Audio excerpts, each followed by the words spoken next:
کسی کی فوتگی کی خبر آئے تو کیا پڑھو؟ انا للہ و انا الیہ راجعون۔ کیا مطلب؟ بے شک ہم سب اللہ کی ملک میں ہیں، وہ مالک ہے جو چاہے کرے، اور بے شک ہمیں بھی لوٹ کے اسی کے پاس جانا ہے، بے شک ہمیں بھی لوٹ کے اسی کے پاس جانا ہے۔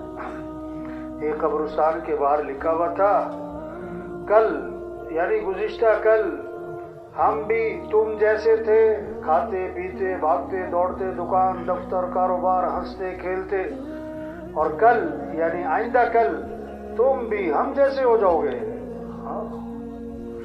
قبرستان میں بوڑھے نہیں ہیں، ایک دن کی عمر والا، 1 سال والا، 50 سال، 60 سال، ہر طرح کے۔ تو بھائی دنیا میں رہنا نہیں، جانا ہے، پھر مرنے کے بعد اصل زندگی ہے جو کبھی ختم نہیں ہونی۔ موت خاتمہ نہیں ہے کہ فلاں صاحب فوت ہو گئے، نہیں، انتقال ہے، انتقال ہے دنیا سے آخرت کی طرف، عارضی زندگی سے ہمیشہ کی زندگی کی طرف۔ موت کا کیا مطلب؟